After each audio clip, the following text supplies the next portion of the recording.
નમસ્કાર વિદ્યાર્થી મિત્રો, વિનય વિદ્યા મંદિર ટાકરવાડા આપનું હાર્દિક સ્વાગત કરે છે. ધોરણ 9 અને ધોરણ 10 બંને ધોરણમાં ગુજરાતી વ્યાકરણ વિભાગમાં પહેલો એકમ કે જેનું નામ છે ધ્વનિ શ્રેણી. 8મા ધોરણમાંથી 9મા ધોરણમાં આવનાર વિદ્યાર્થીઓ કે જેમના માટે ફરીથી આપણે પુનરાવર્તન કરીશું. 9મામાંથી 10મામાં આવનારા વિદ્યાર્થીઓ એમના માટે પણ ફરીથી એના એ જ એકમ આવે છે. તો વિદ્યાર્થી મિત્રો, ધ્વનિ શ્રેણી તો તમે જાણતા જ હશો કે ધ્વનિ એટલે અવાજ. તો ભાષાનું ઉદ્ગમ સ્થાન એ ધ્વનિ છે. તો ધ્વનિનો અર્થ તો થાય અવાજ, એ તો તમે જાણો જ છો. પણ શ્રેણી એટલે શું? તો શ્રેણી એટલે ક્રમિકતા.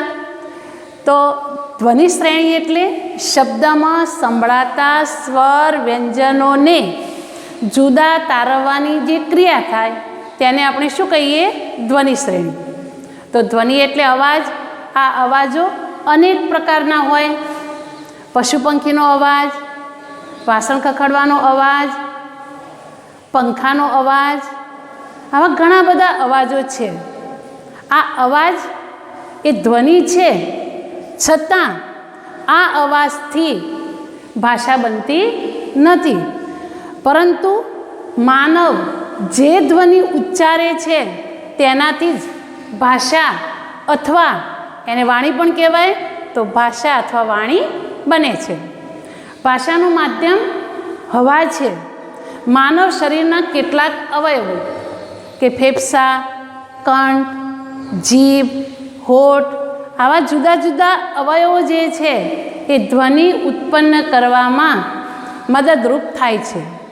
માનવ આ વાગ અવયવોની મદદથી કેટલાક ધ્વનિઓ ઉત્પન્ન કરે છે જેનો પોતાનો અર્થ છે. દાખલા તરીકે ડચકાર. આપણે એમ ડચકાર કરીએ છીએ, એનો પોતાનો અર્થ છે ના, પણ એ અન્ય ધ્વનિઓ સાથે જોડાઈને અનેક અર્થ આપવાની ક્ષમતા ધરાવતો નથી. તો માનવ વાગ અવયવની મદદથી ક, ખ, ગ, ઘ વગેરે ધ્વનિઓ જે છે એ ઉચ્ચારે છે. આ ધ્વનિઓ પાસે પણ એનો પોતાનો સ્વતંત્ર અર્થ નથી. હા, માનવ જ્યારે ર, આ, મ એવા ધ્વનિઓ વ્યવસ્થિત રીતે ઉચ્ચારે તો રામ એવો અર્થસૂચક શબ્દ મળે છે. આમ જે ધ્વનિઓ અન્ય ધ્વનિઓ સાથે વ્યવસ્થિત રીતે જોડાઈને અનેક અર્થો આપવાની ક્ષમતા ધરાવે છે એને શું કહેવાય? ધ્વનિ ઘટક. તો એ ધ્વનિ ઘટક જે છે એ ધ્વનિ ઘટકની અંદર પહેલો મુદ્દો કે જે ભાષાનો નાનામાં નાનો એકમ, એને શું કહેવાય? ધ્વનિ. એ ધ્વનિ 2 સ્થાનેથી ઉદ્ભવે છે. 1 મુખમાંથી, 2 નાભીમાંથી. મુખમાંથી ઉદ્ભવે એને શું કહેવાય? વ્યંજન. નાભીમાંથી ઉદ્ભવે એને શું કહેવાય? સ્વર. તો હવે આપણે સ્વર અને વ્યંજન જે તમે પ્રાથમિક ધોરણની અંદર શીખીને આવ્યા છો. તો સ્વર એટલે શું? તો સ્વર કે જેનો ઉચ્ચાર કરવા માટે કોઈની મદદ લેતા નથી એને શું કહીએ? સ્વર. તો આપણને ખબર છે કે ગુજરાતી ભાષામાં સ્વર પહેલાં સૌપ્રથમ ગુજરાતી ભાષા એ સંસ્કૃત ભાષામાંથી ઉતરી આવી છે. સીધી સંસ્કૃત ભાષામાંથી ઉતરી આવી છે. તો એ વખતે 8 સ્વર હતા. પાછળથી 3 સ્વર, 8 સ્વર કોના મતે? ડૉક્ટર પ્રબોધ પંડિત એના મતે 8 સ્વર હતા. પાછળથી 3 સ્વર ઉમેરાયા.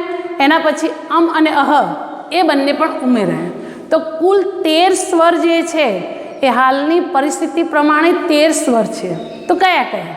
આ, નાની મોટી, નાનું મોટું, રૂ, એ, ઐ, ઓ, ઔ, અમ, અહ. તો આપણે પહેલાં સ્વરની વ્યાખ્યા તો એમ કરી કે જેનો ઉચ્ચાર કરવા માટે કોઈની મદદ લેતા નથી, એને આપણે શું કહીએ છીએ? સ્વર કહીએ છીએ. તો અમ અને અહ એ પાછળથી ઉમેરવામાં આવ્યા કે જેના પાછળ મ અને હનો ઉચ્ચાર થાય છે. તો કુલ માન્ય સ્વર 13. તો એ સ્વર તમે ઉચ્ચારણ કરશો તો છેક અંદરથી અવાજ આવતો હશે કે અ, આ, ઈ, એ સીધા એ બહાર આવે છે, ક્યાંય હવાનો અવરોધ થતો નથી. તો વ્યંજન એટલે કે જેને તમે ધોરણ 8ની અંદર ભણી ગયા હશો, સંધિની અંદર તો વ્યંજન શબ્દની સંધિ શું છૂટી પડે? વી વત્તા અંજન. તો વી એટલે વિશેષ અને અંજન એટલે મેળવણી, કે જેની અંદર વિશેષ કંઈક ઉમેરવામાં આવે એને શું કહેવાય? વ્યંજન. તો અહીંયા આપણે જોઈએ વ્યંજન તો વી વત્તા અંજન. વી એટલે વિશેષ, અંજન એટલે મેળવણી. તો એ વ્યંજન કે જેની સંખ્યા છે 34, સ્વર કેટલા? 13.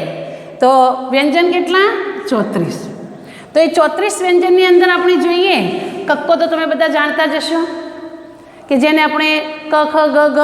તો એ પ્રમાણે અત્યારે આપણે થોડું કક્કા ઉપર થોડું ધ્યાન આપીએ. તો પહેલાં આપણે એનો કોઠા ઉપર ધ્યાન આપો તમે, કે દાખલા તરીકે વ્યંજનોના મુખ્ય 2 પ્રકાર છે. એક વર્ગીય વ્યંજન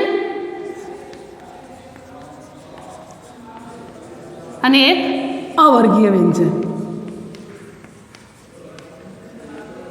હવે વર્ગીય વ્યંજનના 2 પેટા પ્રકાર છે.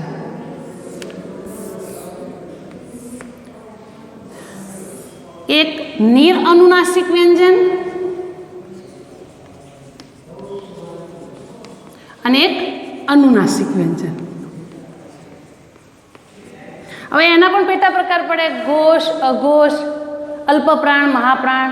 એ આપણે આવતું નથી, પણ અઘોષ એટલે જેમાં હવાનું ઘર્ષણ વધારે થાય એવા વ્યંજનોને અઘોષ વ્યંજન કહેવાય.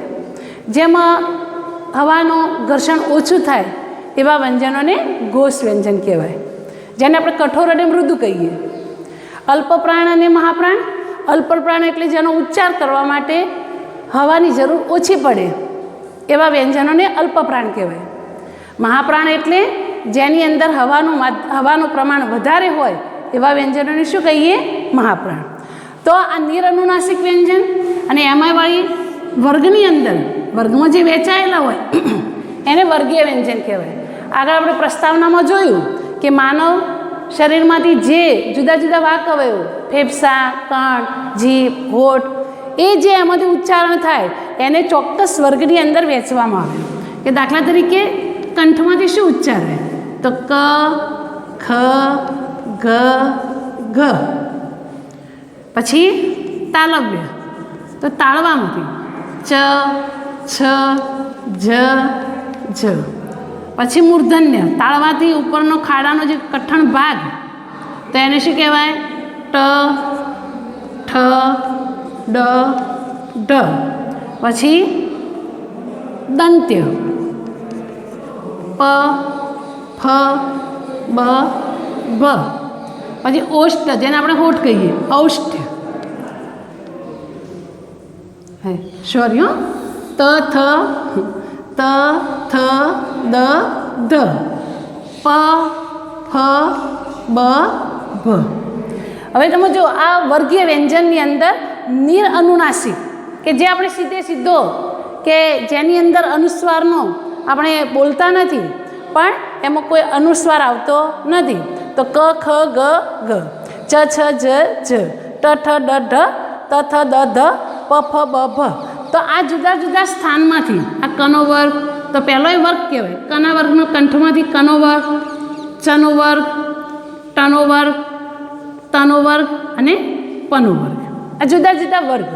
હવે અનુનાસિક વ્યંજન કે જેને અંગ, પછી આનો ઉચ્ચાર જે છે એને આપણે નાકવાની ન્ય એ પ્રમાણે ઉચ્ચાર થાય.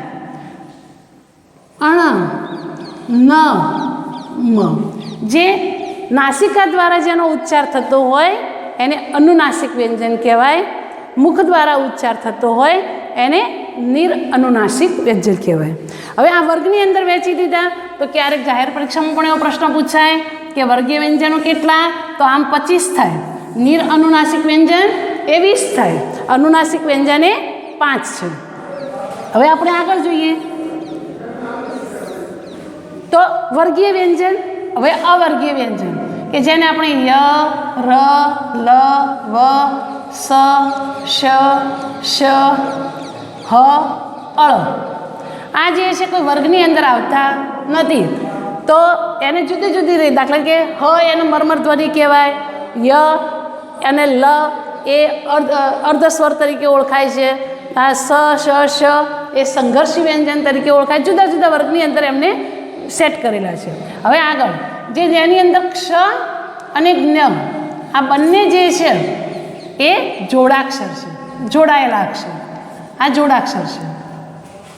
તો હવે આપણે મૂળ વાત ઉપર ધીમે ધીમે આવીએ કે જેની અંદર આપણે અત્યાર સુધી તો વર્ણ અને અક્ષર બંનેની એક જ સમજતા હતા, પણ એ બંને વચ્ચે થોડોક તફાવત છે.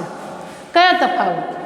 કે દાખલા તરીકે ક્ષ મેં લખ્યું તો તમારી પહેલી દ્રષ્ટિએ ક્ષ એ કેટલા અક્ષર છે એની અંદર? તો 1. હવે તમે વર્ણ પણ 1 કહેશો? ના. હવે વર્ણ એટલે જેમાં વ્યંજન પણ હોય, જેમાં સ્વર પણ હોય. કે દાખલા કે ક્ષનું છૂટું પાડવું છે તો ક્ષની અંદર કેટલા વર્ણ છે? તો આપણે કહી શકીએ કે ક વત્તા શ વત્તા અ. તો વર્ણ કેટલા થયા? 3. અક્ષર કેટલા થયા? 1. તો વર્ણ અને અક્ષરમાં તમને ખ્યાલ આવી ગયો હશે કે વર્ણ કે જેની અંદર સ્વર અને વ્યંજન બંને હોઈ શકે, અક્ષર કે જે પૂર્ણ હોય, સ્વર અને વ્યંજનથી પૂર્ણ બનેલો હોય એને શું કહેવાય? અક્ષર કહેવાય. હવે આપણે આપણા અભ્યાસક્રમ તરફ આપણે જઈએ તો જેની અંદર સ્વરવ્યંજનનો તમને ખ્યાલ આવી ગયો હશે કે સ્વર જે છે એનો ઉચ્ચાર કરવા માટે કોઈની મદદ લેતા નથી, જ્યારે વ્યંજન એનો ઉચ્ચાર કરવા માટે આપણે કોની મદદ લઈએ? સ્વરની. દાખલા તરીકે હું ક બોલું તો પાછળ તમને કયો વર્ણ સંભળાય છે? સ્વર અ. એકલો ક હોય તો આ તો અડધો અક્ષર કહેવાય. હવે આપણે પાછું એ સમજીએ કે નીચે જે છે લીટી, ત્રાસી લીટી એને શું કહેવાય? તો પહેલાં એને ખોડો કહેતા. ખોડો એટલે આપણે ખોડિયું કહીએ, લંગડો હોય એનો. પછી એને લંગડો કહેતા. હાલ એને શું કહે છે? હલંત કહે છે, હલતો અક્ષર. ટેકો નીકળી જાય, માણસ ઘોડી લઈને ચાલતો હોય અને ઘોડી લઈ લેવામાં આવે તો એ શું થાય? લથડિયા ખાય. એમ વ્યંજનમાંથી જ્યારે સ્વર નીકળી જાય ત્યારે એ અક્ષર કેવો થઈ જાય? હલતો થઈ જાય. તો હવે તમને ખ્યાલ આવે છે કે નીચે જે લીટી જે છે ત્રાસી એને શું કહેવાય? હલંત કહેવાય. હવે જુઓ દાખલા કે કા તો પાછળ તમને કયો સ્વર સંભળાય છે? ક વત્તા આ.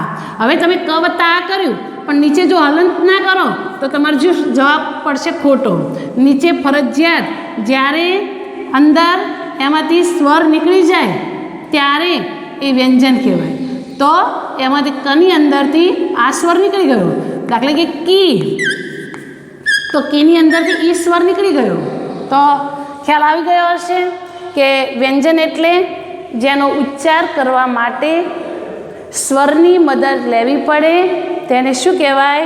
વ્યંજન. હવે આપણે ધ્વનિ ઘટક અથવા ધ્વનિ શ્રેણી એના વિશે આપણે થોડાક શબ્દોના ઉદાહરણ લઈ અને સમજવાનો પ્રયત્ન કરીએ.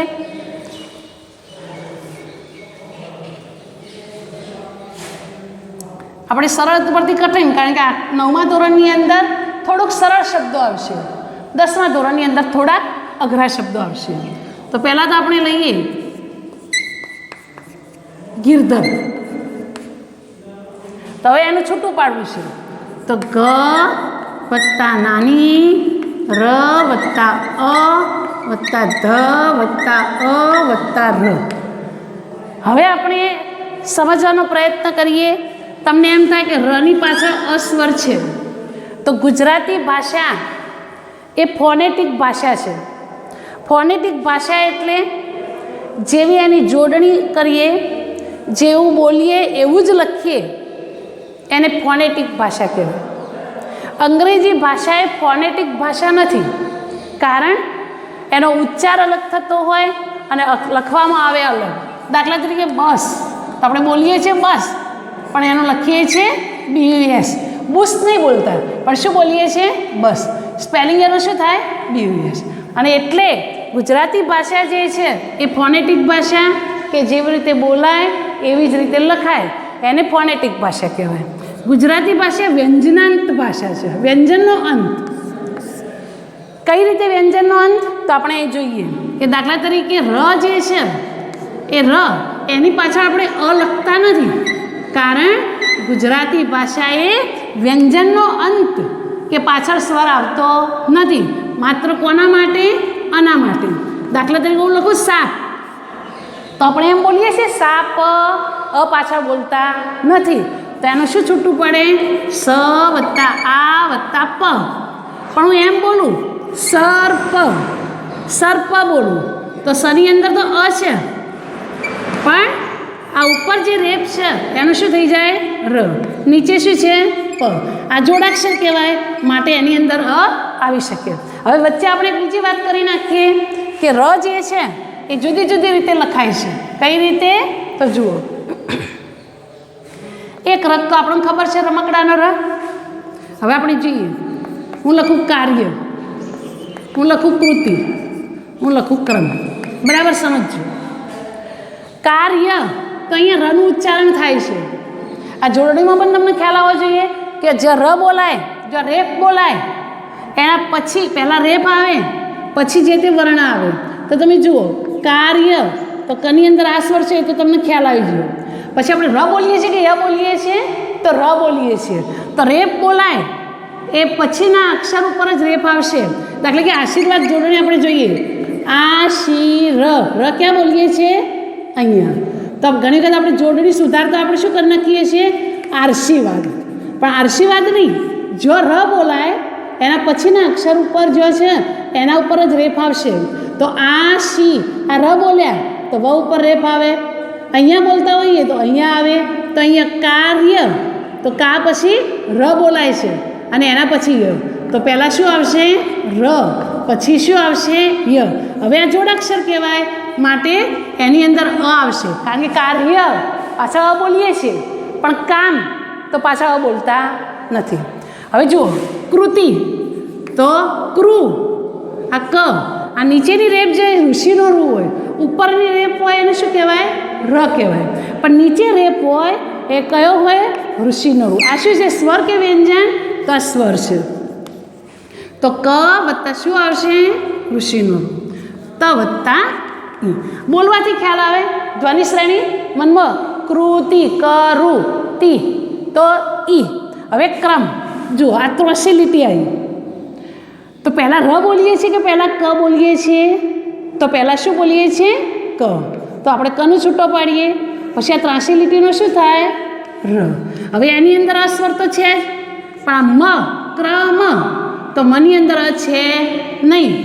મની અંદર, કારણ કે ગુજરાતી ભાષા એ વ્યંજનાંત ભાષા છે. તો તમને ખ્યાલ આવી ગયો કે ર, તો એક તો ર એ તો ખબર જ છે.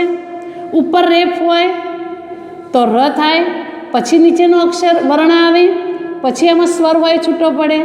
નીચે રેપ હોય તો ઋષિનો રૂજ હોય, ત્રાસી લીટી હોય તો રમકડાનો ર હોય.